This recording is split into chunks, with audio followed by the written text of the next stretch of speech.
अस्सलाम वालेकुम मेरे दोस्तों, सजना और बेलियो। मैं हूं इजहार अहमद और वेलकम करता हूं आपको किचन गार्डनिंग चैनल पर। और उम्मीद भी रखता हूं कि आप सब लोग खैरियत से होंगे, फिटफाट होंगे, अच्छे से कामों में खूब अच्छे से बिजी होंगे।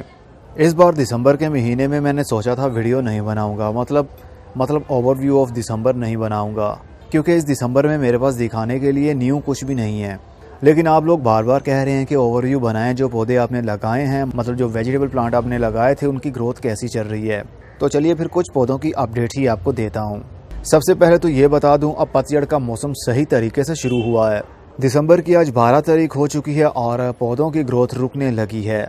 जितने भी दरख्त आपको दिखते हैं उनकी ग्रोथ सर्दी के दिनों में करीब करीब रुक ही जाती है।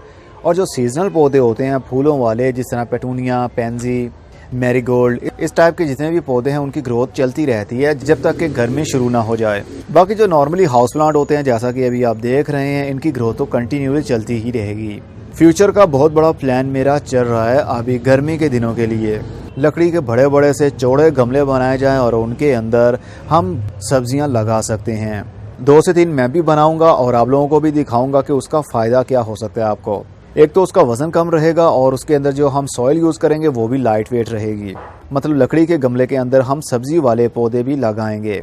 वो तो फरवरी के महीने के बाद में ही होगा। 15 फरवरी से 15 मार्च के बीच में आप गर्मी की सब्जियों के सीड्स लगा सकते हैं। कोकोपीट तैयार हो रही है मेरी, मतलब कि ये ब्लॉक था, इसको मैंने पानी के अंदर डिप रखा और उसके बाद ये पाउडर था, इसको थोड़ा सा मसलना पड़ता है हाथ से, क्योंकि कभी कभी जो ब्लॉक है वो जल्दी ही पाउडर की शेप ले लेता है जब उसको पानी के अंदर डालते हैं।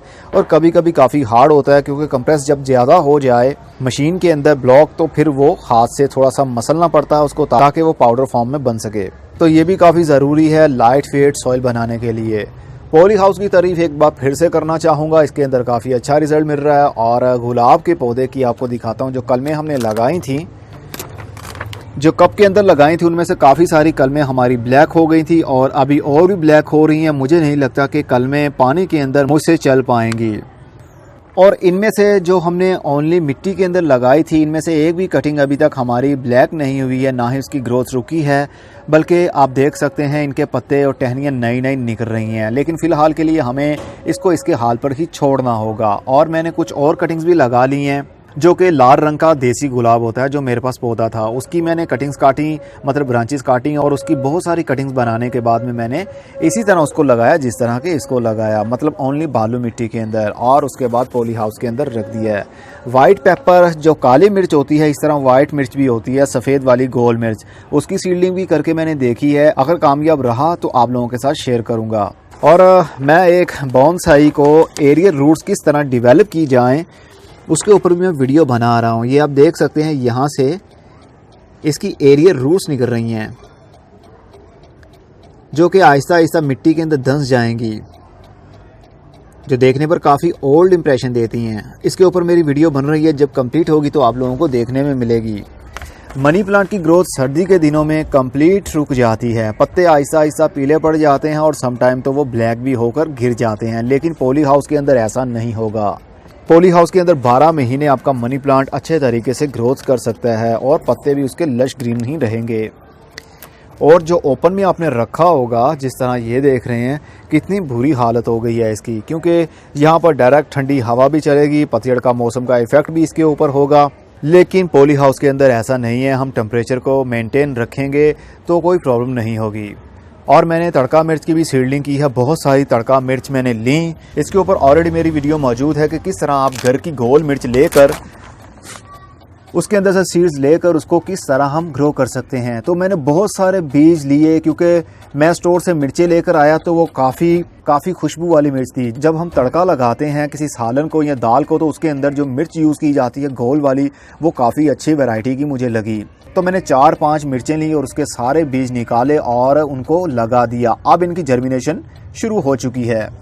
बहुत जल्द ये थोड़े से और बड़े हो जाएंगे तो मैं इनको निकालूंगा और फुल धूप में ओपन में रख दूंगा। जेड प्लांट की ग्रोथ कहते हैं सर्दी के दिनों में थम जाती है और उसकी कटिंग भी जल्दी से ग्रो नहीं होती, लेकिन मैं कर रहा हूँ। ये देख सकते हैं आप जेड प्लांट की कितनी सारी मैंने कटिंग्स काटी और ओनली बालू मिट्टी के अंदर मैंने लगा के उसको पॉली हाउस के अंदर रख दिया। लेकिन जेड प्लांट एक सैक्युलेंट प्लांट है, इसलिए इसको बहुत ज़्यादा नमी मिलने की वजह से इसके पत्ते और ब्रांचेस गल जाती हैं। इसलिए इसको ऐसे एरिया में रखना है जहाँ पर ह्यूमिडिटी तो हो लेकिन बहुत ही लो। अब पॉली हाउस का जो लॉजिक है वो ये है कि सबसे नीचे वाली साइड पर ह्यूमिडिटी मतलब नमी सबसे कम होगी। जैसे जैसे ऊपर वाली साइड पर हम चलते जाएंगे, सबसे ऊपर वाला डिब्बा आप देखिए, इसके अंदर ह्यूमिडिटी का लेवल बहुत ज़्यादा इंक्रीज़ है और ह्यूमिडिटी इस टाइम 55% है। और जैसे ही रात होगी तो ये आहिस्ता आहिस्ता डाउन होना शुरू हो जाती है। मे भी ये 30% पर भी आ सकती है, क्योंकि रात के टाइम ठंड बढ़ जाती है। हीट ना होने की वजह से ह्यूमिडिटी ऊपर वाली साइड पर उठ नहीं पाती, जिसकी वजह से वो डिक्रीज होना शुरू होती है। और जैसे ही दिन की रोशनी मिलती है, थोड़ी सी सूरज की हीट मिलती है, तो नमी इंक्रीज होती है उस जगह पर जहाँ पर हवा की वेंटिलेशन ना हो और उस जगह पर पानी का मॉइस्चर भी हो, तो नमी ज़्यादा इंक्रीज होने लगती है। लेकिन कुछ पौधे ऐसे हैं जिनको नमी बहुत कम चाहिए, इसलिए पॉली हाउस के सबसे नीचे वाले एरिया में उसको रखें। अब मौसम का इफेक्ट होने लगा है मेरे डिफिन बाकिया पर भी। लाहौर पाकिस्तान में इसका ज़्यादा इफेक्ट होगा, इसकी ग्रोथ रुक जाएगी। अगर इसको आपने प्रॉपर ग्रीन नेट के नीचे रखा होगा तो इसकी ग्रोथ होती रहेगी, लेकिन अगर ओपन में पड़ा हुआ है तो सर्दी में दिसंबर, जनवरी और फरवरी के महीने में इसकी ग्रोथ इसी तरह ढीली ढीली सी रहेगी। इसके जो पत्ते निकलेंगे वो भी आहिस्ता आहिस्ता फेड पड़ेंगे, पत्तों का रंग हल्का हो जाएगा और उसके बाद में वो गलना शुरू हो जाएंगे। इसलिए घबराना नहीं आपने, और ना ही इसको बहुत ज़्यादा पानी देना है। कंप्लीट शेडी एरिया में पड़ा हुआ है। इसके पत्ते देखिए किस तरह लश ग्रीन है, एक भी पत्ता ढीला नहीं है और ना ही गल रहा है, क्योंकि जिस एरिया में ये पड़ा हुआ है कंप्लीट शेडी एरिया और डायरेक्ट ठंडी हवा और डायरेक्ट ओस और डायरेक्ट धुंध इसके ऊपर नहीं पड़ रही, जिसकी वजह से इसकी ग्रोथ अभी तक स्टेबल है। और ये वही पौधा है जिसको हमने एज अ कटिंग ग्रो किया था। इसको हमने बहुत बड़ी ब्रांच थी जो हमने काट कर इसको मिट्टी के अंदर लगाया था। अब ये एक पौधा बन चुका है और जहाँ से इसको काटा था वो पौधा ये रहा। जैसा कि मैंने कहा था कि मुझे लगता है कि यहाँ से अब इसकी शूटिंग शुरू नहीं हो पाएगी, पत्ता खिल नहीं पाएगा, तो वैसा ही हुआ। हमारे 2 पौधे तो कम से कम बन ही गए। और मेरे पास आलू पड़ा हुआ था जो जर्मिनेट हो रहा था, तो उसको मैंने मिट्टी के अंदर 6 इंच नीचे दबा दिया। अब इसकी शूटिंग निकल रही है और नीचे से इसकी रूट्स डिवेलप होंगी तो आलू भी उगना शुरू हो जाएंगे। आज से 2.5 से 3 साल पहले जब मैंने अपना ये हुड ऊपर बनाया था तो मैंने सोचा था कि इसके ऊपर कोई भी ग्रीन नेट नहीं डालूंगा, बल्कि जो अंगूर की बेल इस साइड पर लगी हुई थी जिसको फ्रूटिंग भी शुरू हुई थी, मैंने ये सोचा था कि उसके ऊपर चढ़ा दूंगा और ये पूरा जो हुड आपको दिख रहा है, ये बांस दिख रहे हैं, ये सारे के सारे उसी से कवर हो जाएंगे, मतलब बेलों से ही कवर हो जाएंगे। लेकिन ऐसा ना कर पाया और इस बार मेरा फुली प्लान यही है कि गर्मी के दिनों में मैं इसके ऊपर ग्रीन नेट ना डालूं। जब बहुत ज़्यादा गर्मी हुई या फील हुआ मुझे तो ग्रीन नेट मैं ऊपर डाल दूंगा। अदरवाइज़ मेरा प्लान यही है कि पौधों की ही ग्रीनरी ऊपर से शेड करे, ताकि जब हवा पत्तों को टच करेगी तो नीचे जो हवा आएगी वो ठंडी होकर आएगी। रूफ टॉप के ऊपर ये बहुत ही बड़ी प्रॉब्लम होती है कि गर्मी के दिनों में हमारे बहुत सारे पौधे सरवाइव नहीं कर पाते, क्योंकि छत के ऊपर जो फर्श होता है वो भी गर्म होता है, दीवारें भी गर्म होती है, जो हवा चलती है वो भी गर्म होती है, ह्यूमिडिटी ना होने के बराबर होती है, जिसकी वजह से हमारे पौधों के पत्तों के ऊपर बर्निंग आने लगती है, पत्ते जलने लगते हैं। और अगर हमारे जो छत है इसके ऊपर टोटल ही पत्ते ग्रोथ कर रहे हों तो जब हवा उनको टच करेगी और नीचे आएगी तो वो ठंडी हो जाएगी। चलो थोड़ा बहुत टेम्परेचर तो ठंडा होगा ही पौधों के लिए। तो फिलहाल मेरा प्लान यही है कि मैं इस गर्मियों में ऊपर से पौधों की ही ग्रोथ करवाऊं और उसी का शेडी एरिया नीचे बने।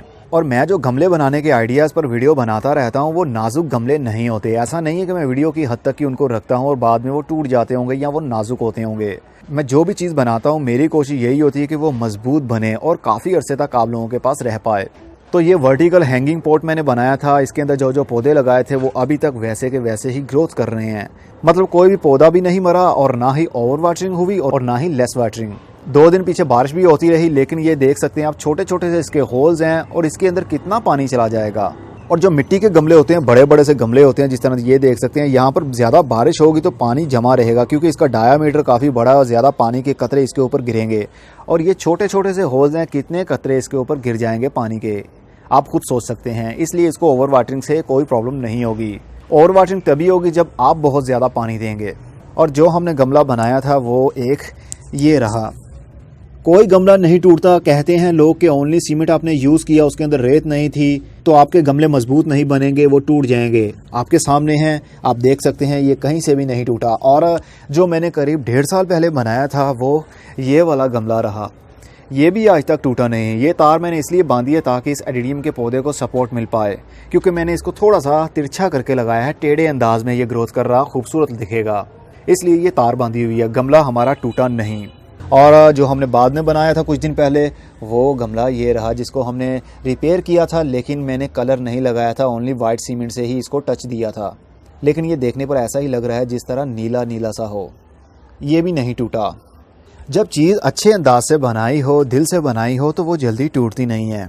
और कुछ दिन पहले ये मैंने बनाया है, ये भी आपके सामने है, ये भी ग्रोथ कर रहा है। मतलब कि ये गमला अच्छे से स्टेबल है, कोई भी टूटा नहीं है। और नीचे इसके जो थर्मोकोल हमने यूज़ की थी वो ख़राब नहीं होगी, वो लॉन्ग लाइफ के लिए इसी तरह लगी रहेगी, वो टूटती नहीं है, ना ही ख़राब होती है। तो चलिए अब सब्ज़ी वाले पौधों पर चलते हैं। लीजिए जनाब, सबसे पहले शुरू करते हैं टमाटर वाले पौधे से।